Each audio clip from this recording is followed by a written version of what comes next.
हर हर महादेव। देवों के देव महादेव जी के चरण में प्रणाम करती हूँ, मेरा प्रणाम स्वीकार हो। माता गौरा पार्वती के चरण में प्रणाम करती हूँ, मेरा प्रणाम स्वीकार हो। गणपति ललनवा के चरण में प्रणाम करती हूँ, मेरा प्रणाम स्वीकार हो। सब गुरु भाई बहनों के चरण में प्रणाम करती हूँ, मेरा प्रणाम स्वीकार हो। माता और पिताजी के चरण में प्रणाम करती हूँ, मेरा प्रणाम स्वीकार हो। गुरु भाई बहन, मैं एक कथा सुनाने जा रही हूँ, इस कथा को पूरा सुनिए और रहस्य जानिए। हर हर महादेव, घर घर महादेव। गुरु भाई बहना, एक छोटे से राज में राजा रहा करते थे। वो राजा बड़े पापी राजा थे। किसी का बहू बेटी देख लेते थे तो उनका मन में पाप आ जाता था और उसके साथ गलत व्यवहार करते थे। वहां के लोग उस राजा के व्यवहार से तंग आ चुके थे। राजा को कोई अपने बहू बेटी के सामने नहीं आने देते थे, लेकिन ये राजा, पापी राजा, इधर उधर मुंह मारते चलता था। राजा के ऐसा हरकतें देखकर उनकी रानी जो थी, उनकी रानी का नाम चंदा था। चंदा भी बड़ी दुखी रहती थी। चंदा बड़ी दुखी रहती थी। इसे लगता था कि पता नहीं किस नरक में मुझे भगवान भेज दिए हैं, जो कि उस नरक में मुझे डूबा रहना पड़ता है। इस जगह से तो अच्छा नरक बेहतर था, नाली बेहतर था, लेकिन ये राजमहल बेहतर नहीं है। गुरु भाई बहना, ये जो राजा थे उनके कई रानियां थी।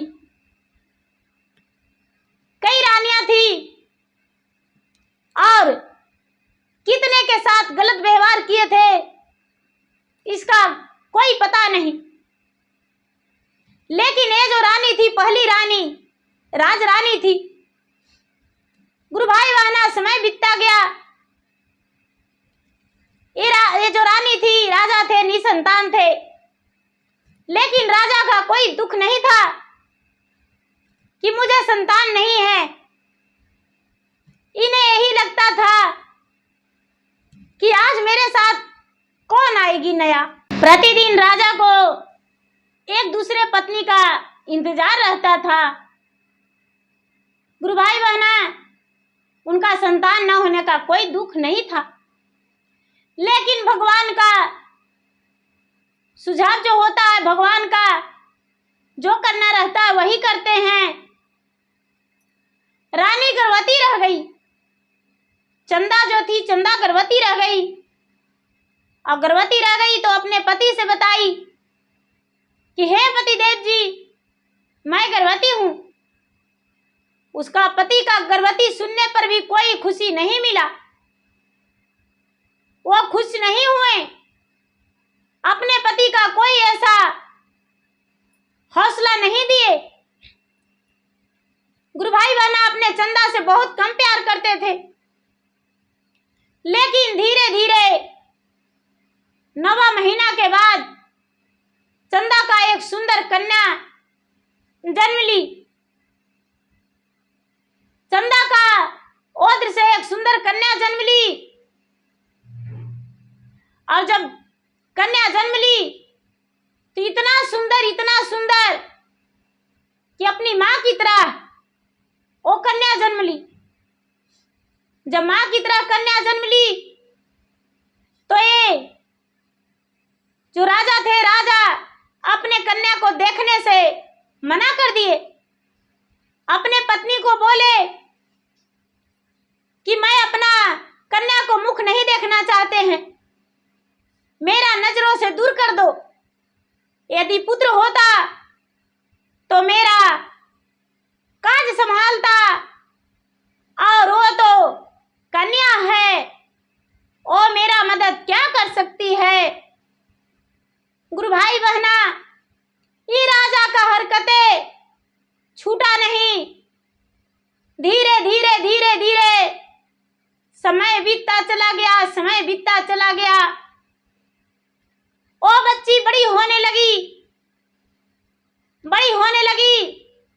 धीरे धीरे धीरे 12 बरस की हो गई। उसका नाम गौरी रखा गया। गौरी 12 बरस की हो गई। वो जो गौरी थी इतना सुंदर थी, इतना सुंदर सुशील थी कि उसका रूप जो भी देखता वो तड़प जाता कि कितना सुंदर है। लेकिन उसकी माता महल के दहलीज पार नहीं होने देती थी। 12 बरस के हो गई तो ये जो राजा थे, राजा को विवाह का बोझ आ गया सर पे।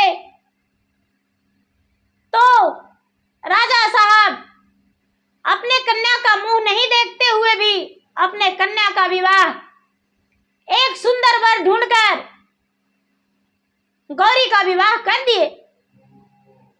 गौरी का विवाह कर दिए, धूमधाम से किए। यदि धूमधाम से नहीं करते तो राजा का भी तो अपमानित होता। सब कोई राजा को थू थू छी छी करते। लेकिन राजा बड़े सुंदर वर से विवाह कर दिए। गुरु भाई बहना, राजा जब कन्या 12 वर्ष की भी हो गई थी तब भी नहीं देखे थे कि मेरा कन्या कैसा है, मेरा पुत्री है कैसी। धीरे धीरे समय बीतता गया। विवाह के बाद कुछ ही दिन बाद बेचारी चंदा बीमार हो गई। चंदा बीमार हो गई और उसका प्राण अब तब हो गया। तो अपने राजा को बुलाकर हाथ में हाथ लेकर चंदा कहती है अपने पति से, हे पति देव जी, आज तक तो अपने बेटी को जीभ है कभी लगाया नहीं, लेकिन मैं तो इस दुनिया से जा रहा हूं। मेरा बेटी का गौना अच्छे से कर देना और मेरा बेटी का ससुराल बसा देना। मेरा बेटी का अच्छे से लाड प्यार देना, माता पिता का प्यार देना। राजा हाँ बोल दिए। राजा हाँ बोल दिए और बेचारी जो चंदा थी अपने बेटी को बुलवाई। बेटी उस कमरा में आई। राजा देखते के देखते रह गए और सोचते हैं कि मेरा बेटी इतना सुंदर है, इतना सुंदर है, हमने तो कभी देखे ही नहीं थे। गुरु भाई बहना, उसी दिन भगवान का मर्जी, बेचारी चंदा का मृत्यु हो जाता है। बेचारी चंदा का मृत्यु हो जाता है, स्वर्ग उसको सिधार जाती है। राजा उसे अग्नि संस्कार करके और मन में बसा लिए कि हम जब भी करेंगे तो गौरी से विवाह कर लेंगे। गौरी के लिए उनका मन में पाप जागने लगा। गौरी के लिए इनका मन जो था, मन पाप में घुलने लगा।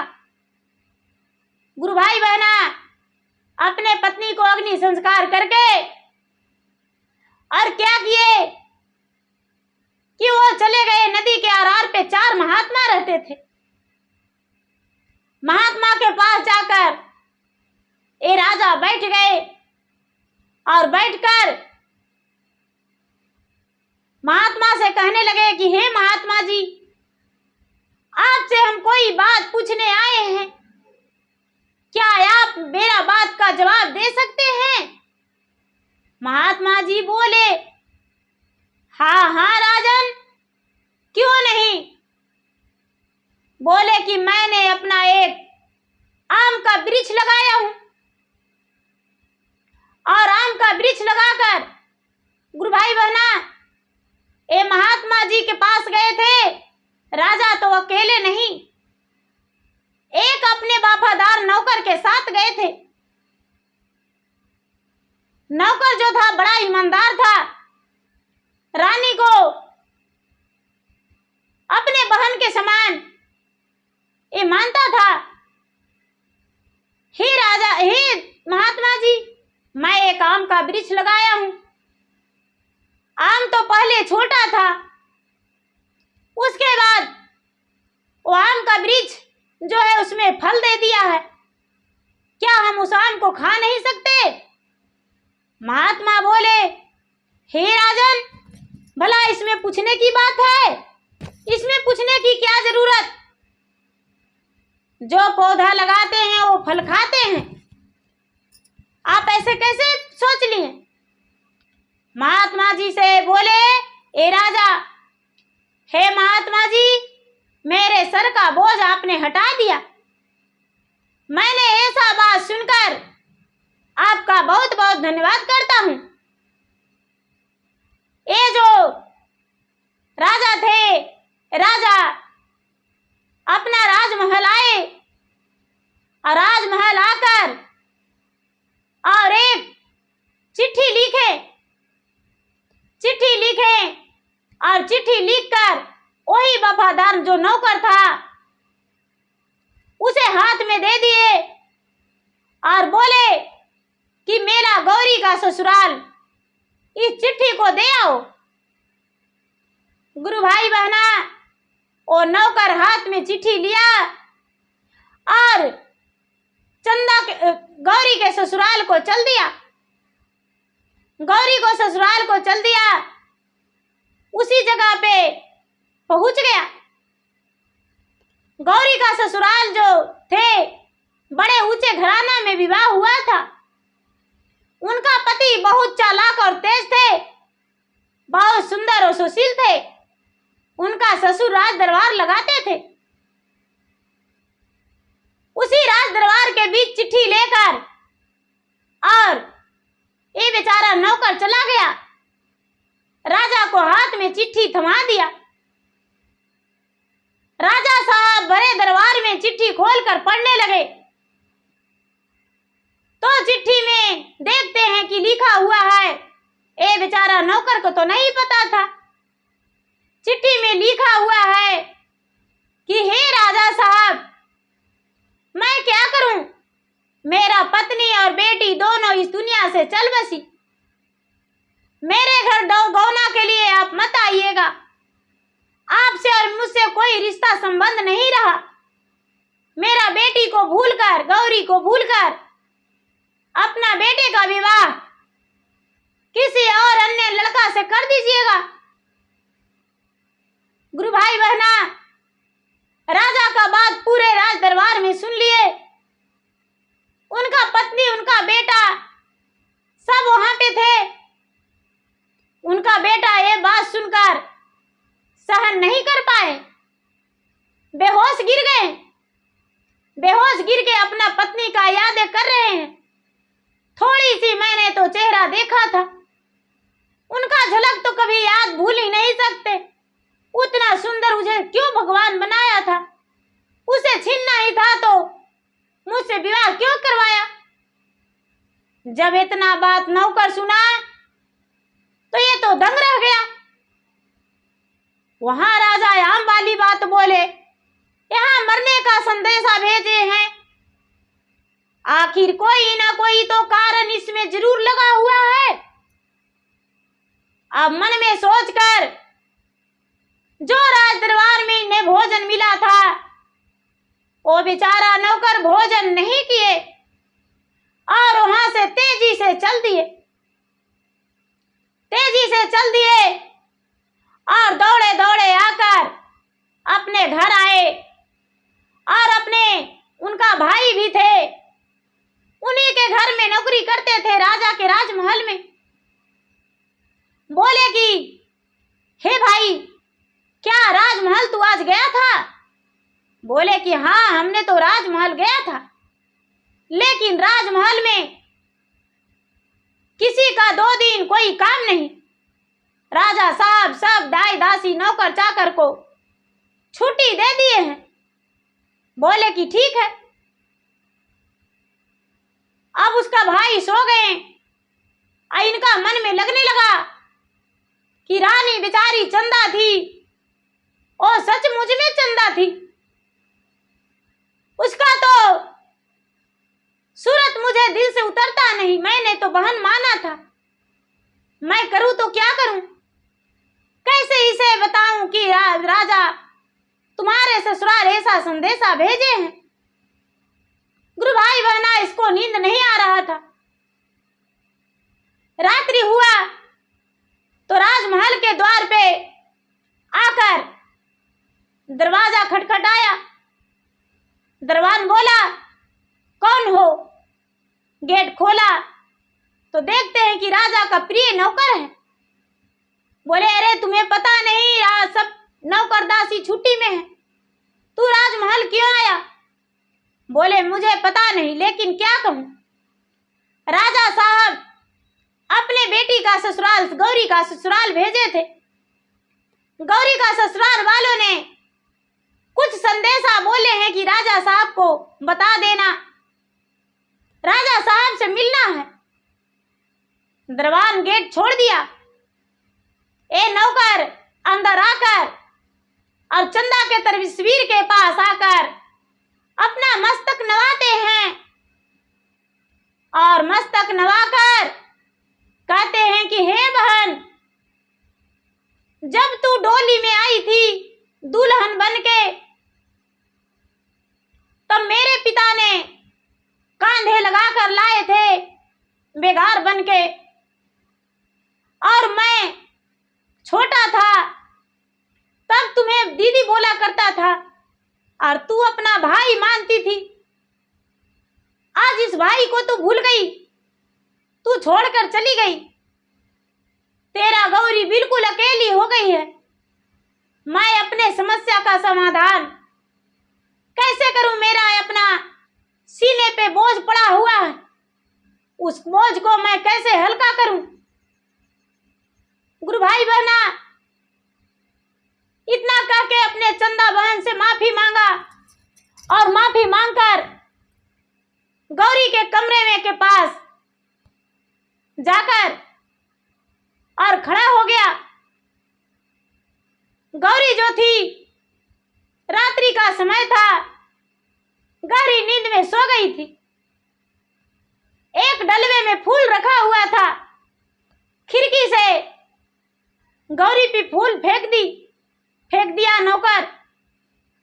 गौरी का नींद टूट गया। जब गौरी का नींद खुला तो गौरी देखती है कि ये नौकर मेरे पिताजी का है, जो मेरे माता का भाई मानते थे। झट से खिड़की के पास आकर खड़ी हो गई और बोलती है कि क्या बात है मामा जी, मुझसे बताएं, आप निशाधी रात में मेरे कमरे के पास आए हैं। बोले, मैं क्या बताऊं बिटिया, मुझसे तो कहा बिना रहा नहीं जा रहा।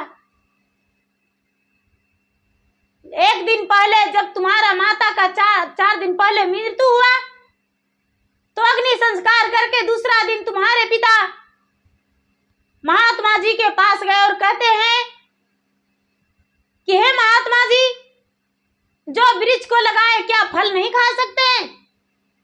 महात्मा जी को पता नहीं। महात्मा जी हाँ बोल दिए, तुम्हारे ससुराल ने भेजा दिए हैं चिट्ठी तुम्हारे पिता कि मेरा पत्नी और बेटी मर गई। आज सारा नौकर को 2 दिन के लिए छुट्टी दे दिए हैं।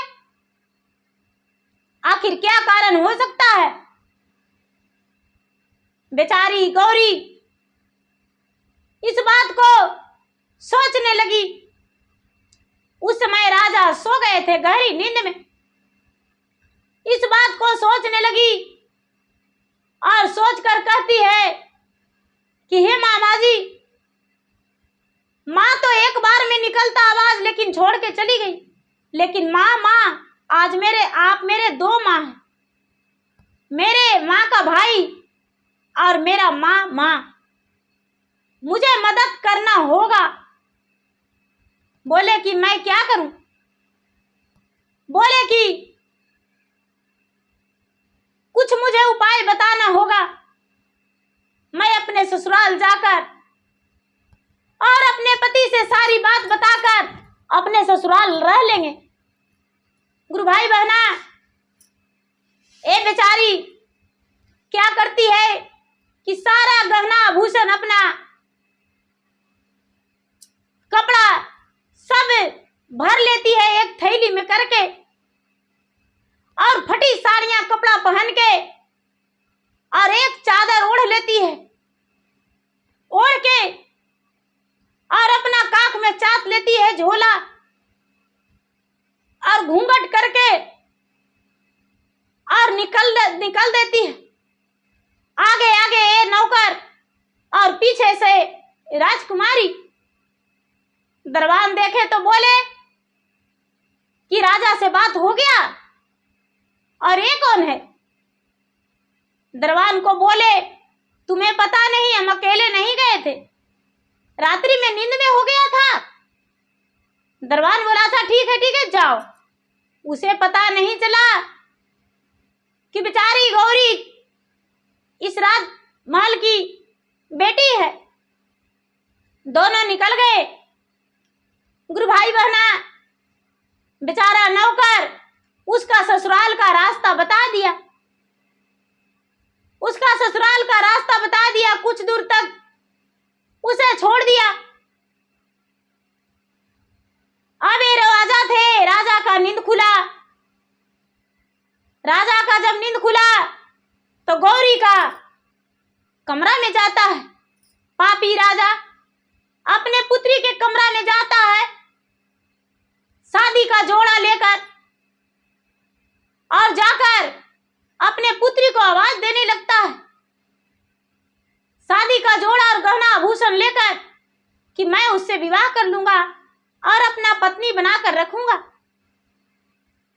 गुरु भाई बहना, कन्या तो थी नहीं, राजा किसी से बता भी नहीं सकते, किसी से कह भी नहीं सकते, कोई से ये भी नहीं कह सकते थे कि मेरा पुत्री का खोजो, मेरा पुत्री भाग गई। राजा तो सर झुकाकर चुपचाप राजमहल में ही रह गए, इस बात को किसी से नहीं बताए। गुरु भाई बहना, सारी दास दासियां तो छुट्टी पर थी। बेचारी राजकुमारी गौरी किसी से बता भी नहीं पाई। गुरु भाई बहना, ए बेचारी चलते चलते चलते चलते बहुत दूर चली गई, बहुत दूर चली गई। इसका पांव में छाला पड़ गया, पूरा रक्त निकलने लगा पांव से, लेकिन पांव का रक्त से ध्यान नहीं था, अपना इज्जत प्रतिष्ठा तो ध्यान था कि राजा मेरा पीछे पीछे आकर मुझे पकड़ के और मेरा प्रतिष्ठा बर्बाद कर देंगे, मेरा जिंदगी नरक में डुबा देंगे। बेचारी यही सोचकर चलते चलते चलते चलते एक बाजार में पहुंच गई। एक जब बाजार में पहुंच गई तो एक मोची का देखी कि जूता सिल रहा था। मोची के पास जाकर खड़ी हो गई फटी कपड़े में। मोची से बोली, भैया आप तो चमड़े का काम करते हैं? बोले हाँ चमड़े का काम करते हैं, क्या जूते सिलवाना है? बोले नहीं भैया, मेरा जोड़ा सिलवाना है, 2 जोड़ी कपड़ा चमड़े का, क्योंकि ये बहुत सुंदर थी। इसका गौरी जो थी बहुत सुंदर थी। बोले बेटी तू मजाक कर रही हो? बोले नहीं, मूंगा मांगा कीमत देंगे, जितना मांगिएगा चाचा जी उतना हम दे देंगे, लेकिन मुझे 2 जोड़ी कपड़ा चाहिए। जब ऐसा बात सुने तो बोले कि पहले पैसा ले लेंगे, उसके बाद ही हम आपको कपड़ा सिलकर देंगे। बोले एक शर्त और है, जब तक कपड़ा सिल के नहीं दोगे तब तक तुम्हारे घर में हम रहेंगे, कहीं जाने वाले नहीं हैं। मोची ने बेचारा हाँ कह दिया। धीरे धीरे चमड़े का उसका 2 जोड़ी 1 सप्ताह लग गया कपड़ा उसको सिलने में। चमड़े का कपड़ा सिल दिया। लड़की बोली, गौरी चाचा जी सिर्फ मुझे आंख ही दिखना चाहिए और मुंह और कान, इसके अलावा शरीर का एक अंग भी नहीं दिखना चाहिए। बोले ठीक है। इसका जो शरीर था पूरा ढकने का उसका कपड़ा बना दिया। 2 जोड़ी कपड़ा लेकर और पैसे देकर पहन ली उसी मोची के घर में और चल दी। चलते चलते चलते चलते अपने ससुराल चली गई। गुरु भाई बहनाएं अपना ससुराल चली गई और वहां जाकर दरबान से बोली कि क्या राजा साहब घर पे हैं? दरबान बोला हाँ, हमें राजा से मिलना है। दरबान बोले जो कहना है मुझे कह दो, तेरा शरीर तो बदबू आ रहा है, तूने तो काली कलोठी हो, गमक रहा है, माछी भिनक रहा है तन पे, राजा के पास क्या बात करेगी जाकर? लड़की कहती है कि हमें तुमसे कोई बात नहीं करना, सिर्फ राजा से ही मिलना है। गुरु भाई बहना दरबान राजा से बोला, राजा बोले बुला लो, कौन है? बेचारी उनकी बहू जो थी एक चमड़े का वस्त्र पहनकर अंदर चली गई।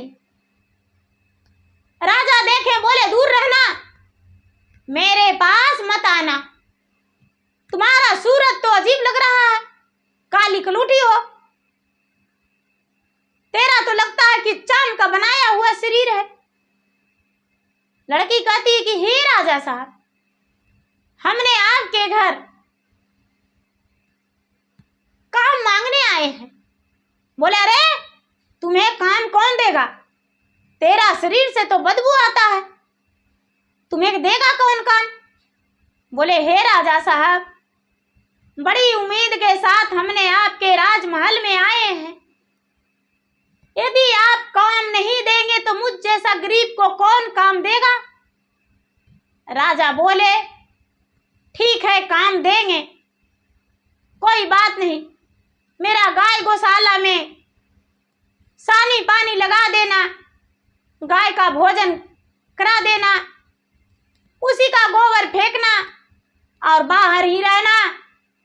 वो लड़की बोली हे राजा साहब,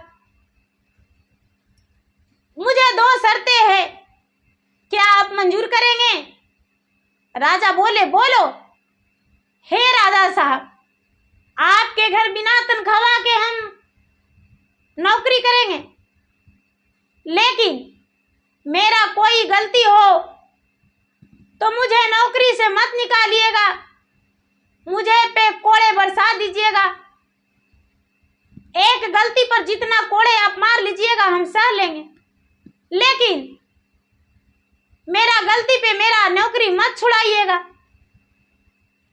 राजा बोले दूसरी बात, हे राजा साहब, आपका दिए हुए वस्त्र हम नहीं पहनेंगे, क्योंकि जो हम वस्त्र पहने हैं वही वस्त्र हम पहन कर रहेंगे। राजा बोले ठीक है। गुरु भाई बहना और सब गौरी को पूछने लगे कि तुम्हारा नाम क्या है? तो एक नौकर बोलते हैं कि इसका नाम क्या होगा? चामू ही होगा, और क्या, चाम जैसा लगती है, इसका शरीर तो चामू ही होगा, चाम जैसा लगता है तो चामू नाम होगा। लड़की कहती है कि हाँ हाँ मेरा नाम वही है, सच बता दिए, आपको कैसे पता चला कि मेरा नाम चामू होगा? बोले कि रूप देखकर, तो हाँ मेरा नाम यही है। गुरु भाई बहना लड़की बाहर निकली तो उसका पति बाहर खड़ी थे, बेचारी देखकर आंखों में आंसू भर ली, जी कर रहा था कि अपने ये काले कपड़े खोलकर अपना असली सूरत में आ जाएं और अपना पति के गले में लपट के और सारी दुख भरी बातें अपना पति से कर गए और बता दे कि हम जिंदा हैं, मेरा पति कितना उदास है, पता नहीं भोजन किए भी होंगे या नहीं। लेकिन बेचारी सोचती है कि इतनी घिनौनी बातें हम कैसे बता सकते हैं अपने ससुराल में, ये तो बात याद करने में भी बताएंगे। अब गुरु भाई बहना, राजा के घर में बेचारी राजा की बहू और राजा की बेटी राजकुमारी एक नौकरानी के काम करने लगी। अपने ही ससुराल में नौकरानी के काम करने लगी। प्रतिदिन राजा उसे बोले कि एक तालाब के किनारे बहुत सारे झाड़ जंगल है, पेड़ पौधा है, तू ले जाके गाय को पानी पिला देना, गौ चराना और पूरा दिन उधर ही रहना, तुम्हारा भोजन भेज देंगे, लेकिन तू वापस दोपहर में घर मत आना। बेचारी प्रतिदिन जाती गाय को। राजा के बेटिया रामा, राजा के पूतो ही आजी, कानमाना लिखल कौने हाथ जी, गौआ चरवही रामा, पनिया पिलावही जी, अरे बीतावली ना झरवे जंगल जी, पति के सूरतिया रामा, देखी हम बीतावली जी, अरे मुखवा से नाही करी बात जी। गुरु भाई बहना, बेचारी प्रतिदिन यही गाते घर से निकलती थी, लेकिन इसका बात कोई नहीं समझ पाते थे। एक दिन उसका पति जो थे, पति द्वार पे खड़ी थे और बेचारी गाय लेकर निकलने लगी। अपना पति को निहार कर देखने लगी। इसका पति जो थे वो भी देखने लगे कि अरे काली कलूठी, आखिर मुझे इतना निहार के क्यों देखती है, क्या कारण हो सकता है। लेकिन दूसरे कोई कहने लगे, ए कलूठी, ए चामो, तेरा शरीर तो पूरा चमड़ा का बना हुआ है, अच्छा हम जैसा कपड़ा भी पहनती हो, क्या कभी किसी ने लड़का को नहीं देखा जो इतना निहार कर देख रही हो। बेचारी अपना आंखें झुकाकर गाय लेकर चली गई। गुरु भाई बहना, साल 2 साल 4 साल बीत गया। बेचारी नौकरानी का काम करती रही। धीरे धीरे समय बीतता गया। अंदर साड़ी पहनती थी, ऊपर से चाम वाली जोड़ा। जब इसका चाम का जोड़ा फटता तो बाजार से बेचारी दूसरा सिलवा लेती। इसके पास पैसा गहना का कमी नहीं था। गुरु भाई बहना, उसके माता पिता अपने बेटे का, सूरज का, बोले तू शादी कर लो बेटा, शादी नहीं करेगा तो मेरा वंश कैसे चलेगा। शादी करने को लिए तैयार नहीं था, लेकिन उसके माता पिता के जिद के कारण वो बेचारा झुक गया और बोला कि तो ठीक है, शादी कर लेंगे, मर जाएगी तो मेरा दोष मत देना। एक विवाह किए तो मेरा पत्नी मर गई, दूसरा विवाह करेंगे वो भी मर जाएगी, तो हम क्या करेंगे। उसके माता पिता बोले ऐसा नहीं होगा, उसका शादी पक्की कर दिए। बेचारी गौरी इस बात को जानी तो उसका पैर का तले जमीन घिसक गया। उसका शरीर में अग्नि जलने लगा कि जिस पति के मुख देखकर इतना दूर आए चलकर, और वो दूसरा विवाह कर लेगा। दिन भी रखा गया। गुरु भाई बहना, अच्छे से काम करने के बाद ये चामों के काम ज्यादा मिल रहा था। राजा साहब कुछ जिम्मेदारियां भी सौंप दिए थे। अब दिन पक्की हो गया। धीरे धीरे वो दिन आ गया जिस दिन इनके घर मेहमान आ गए, तिलक का दिन। तिलक भी लोग चले गए लेकर देकर। अब बारात की तैयारी था, सारा विधि व्यवहार हो रहा था। कुम्हारी नाई कलश लेकर और चामो से कहती है कि रे चामो, एक कलश कहाँ रखे? गुस्से में चामो कहती है कि द्वार पे पटक दो। बेचारी कलश जो कुम्हारी ली हुई थी ले जाके पटक दी, कलश फूट गया। मंत्री कहते हैं कि अब शगुनी है, चामो कलश फोड़वा दी।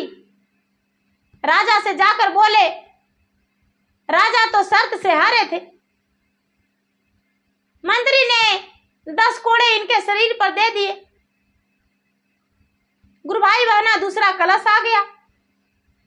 जो तेल वाला तेली लेकर आया तेल, तो बोलता है कि चामो तेल को कहाँ रखे? ए बेचारी चामो कहती है कि अरे तुम्हें पता नहीं, तुम जाकर इसे नली में बहा दो। राजा के घर विवाह होता है तो जितना तेल आता है नली में बहता है। अब तेली जो था तेल को नली में बहा दिया।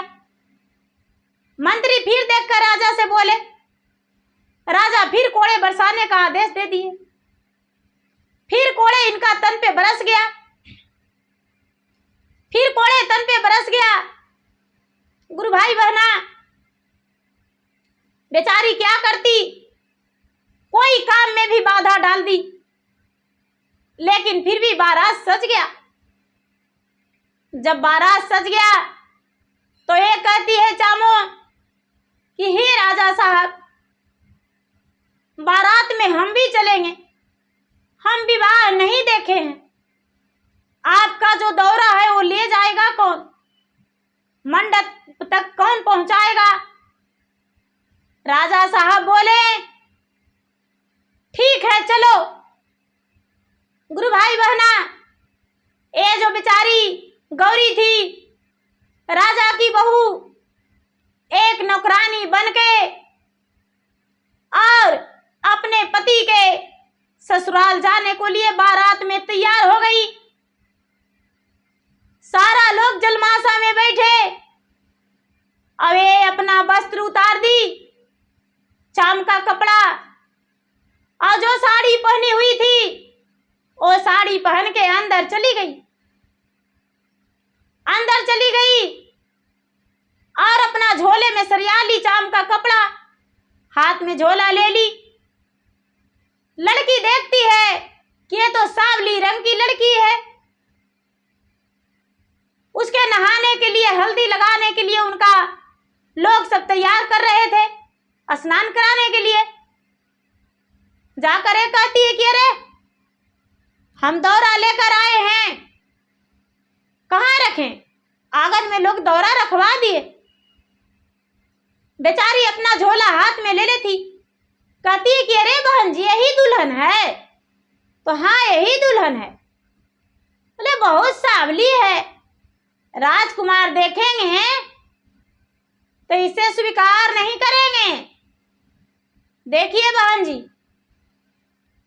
आप थोड़ा सा लेप ले आइए बनाकर, हल्दी पूरा पीस दीजिए, उसमें पत्तियां पीस दीजिए, बेल का पत्ता पीस दीजिए, चंदन का लकड़ी घिस दीजिए और गर्म पानी खौला दीजिए और थोड़ा थोड़ा इनका शरीर पे गिरा दीजिए और पूरा औषधि लगा दीजिए शरीर में। पूरा औषधि लगा दीजिएगा तो इनका शरीर मेरा जैसा सुंदर हो जाएगा।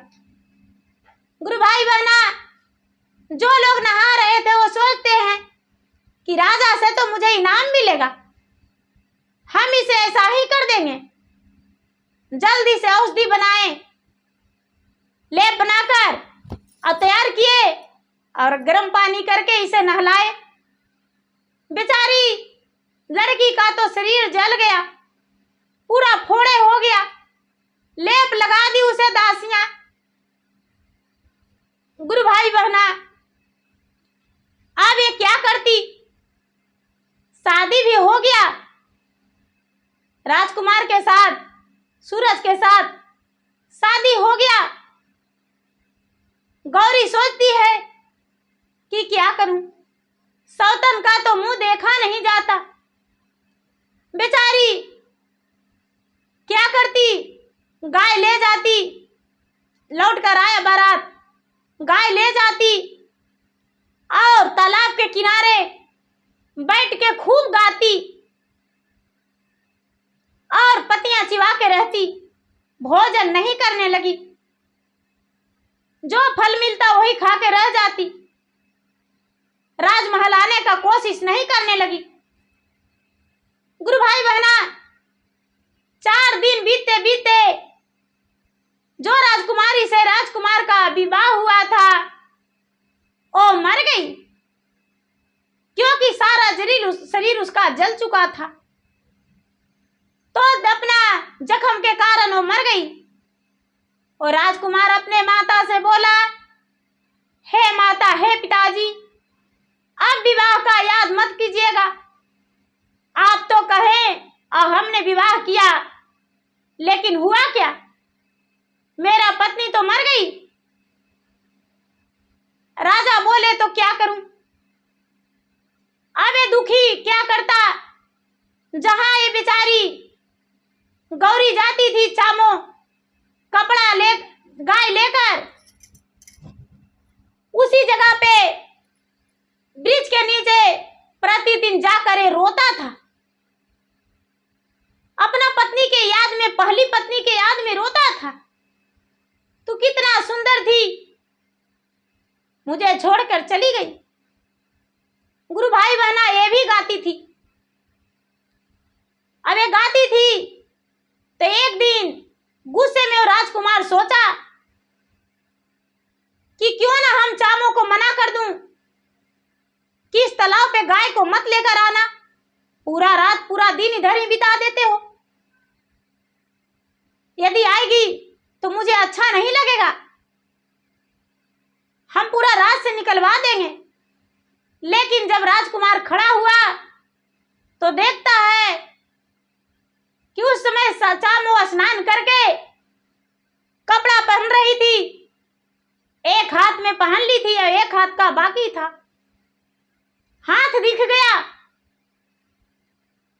ये तो सोचा कि अरे कितना सुंदर है, इसका हाथ जो है कितना सुंदर है। अब ये मन में सोचने लगा, घर गया, सुबह हुआ, फिर आके ब्रिज के ऊपर बैठ गया, तालाब के तरफ निहारता रहा। बेचारी इसका जो पत्नी थी गौरी, चामो नौकरानी, वो तो वही थी। वो जाके तालाब में फिर से स्नान करने लगी। जब स्नान करने लगी तो ये देखा कि अरे ये तो कितना सुंदर है, इसका तो रूप देखकर मुझे समझ में नहीं आ रहा, मेरा तो यही है, गौरी पत्नी है, ये दूसरा नहीं है, चंदा की बेटी गौरी है। गुरु भाई बहना, अब सोचा कि मैं किसे बताऊं। बेचारा मन में फिर से ऊपर से कपड़ा पहन ली। अब ये घर गया तो इसे नींद नहीं आ रहा था, भोजन नहीं घुस रहा था। अब 2 दिन, 4 दिन, 8 दिन, 10 दिन लगातार देखा। एक दिन सोचा ये राजकुमार जब ये चामो तालाब में हेलेगी तो इसका कपड़ा चुरा लेंगे। जब चामो तालाब में घुसी स्नान करने को लिए और डुबी मारी, ते राजकुमार जाकर कपड़ा चुरा लिया और उसे तेगा से खंड टुकड़ा में बदल दी, काट दिए पूरा। वो बेचारी निकली गौरी तालाब से तो खोजने लगी, ऊपर आई तो देखती है कि ब्रिज के नीचे मेरा कपड़ा किसी ने टुकड़ा टुकड़ा कर दिया। ए ब्रिज के ऊपर राजकुमार था, इसे बेचारी नहीं देखी थी कि मेरे पति मेरे सामने हैं बैठे। पूरा रोने लगी कि मेरा कपड़ा कौन फाड़ दिया। पेड़ से नीचे उतरकर राजकुमार बोलता है, गले में लिपट के अरे तूने तो मेरा वही पत्नी है, आखिर ये सब ये किस कारण किया हो? ये बोली कि क्या कहूं पतिदेव जी, वो भी जी भर के लटक गया अपने पति में गले में। क्या कहूं, मेरे पिता ने मुझसे विवाह करना चाहते थे, इसी कारण मैंने अपना घर छोड़कर और एक चाम का कपड़ा पहन के और आपके राजमहल में इसलिए आए कि अपना परिवार का सेवा भी करेंगे और हम अपने ससुराल में पति का मुख देखकर रह जाएंगे। लेकिन आपने तो दूसरा विवाह कर लिए और वो विवाह मुझसे सहन नहीं हो रहा था, इस कारण मुझे उसे मारना पड़ा। उसे हम अंदर जाकर अब ऐसा हाल करवा के उसे मार डाले, मुझे क्षमा कर दीजिएगा। ये जो राजकुमार सूरज था वो अपनी पत्नी के गले में लपट के और जोर जोर से रोने लगा। उसका याद तो मुझे नहीं आता, लेकिन तेरा हाथ मुझे पल पल घूटता था। अब तू मुझे छोड़कर मत जाना। ये कहती है बेचारी गौरी कि पति देव जी आपके पाने के लिए तो बिना गौने आपके घर आ गए, नौकरानी बनकर रह रहे थे। क्या हम जाने के लिए नौकरानी बनकर रह रहे थे? नहीं नहीं गुरु भाई बहना, सारा गाय गौशाला गोरू को छोड़ दिए उधर ही, और बेचारा राजकुमार अपने पत्नी को हाथ धर के और राजमहल लेकर आया। राजा देखे तो बोले कि ये कौन है जिसे तू लाया है? बेचारा सूरज बोलता है अपने पिता से, पिताजी यही चामो है जिसे आप कोड़े बरसवाते थे, वही चामो है जिससे आप गाय चरवाए, ये आपकी बहू है। राजा साहब गहरी चिंतित में पड़ गए कि हाँ क्या कारण था। बेचारी सारा दुख भरी बातें अपने सास ससुर से बताई। राजा साहब ने फिर से शादी रचवाए और शादी रचवाकर शादी अपना बेटे और बहू को किए और शादी करके अपना बहू स्वीकार कर अपना राजमहल में उसे जगह दिए और बहू मानकर अपने सब खुशी जीवन बिताने लगे, खुश रहने लगे, सुखी रहने लगे। तो गुरु भाई बहना, मेरा वीडियो अच्छा लगे इसे लाइक कीजिए, शेयर कीजिए, सब्सक्राइब कीजिए। मैं इंस्टाग्राम पे भी हूँ, मैं फेसबुक पे भी हूँ। मेरा इंस्टाग्राम पे फॉलो कीजिए, फेसबुक पे फॉलो कीजिए, लाइक कीजिए, शेयर कीजिए और कमेंट बॉक्स में जरूर लिखिए हर हर महादेव, हर हर महादेव, घर घर महादेव।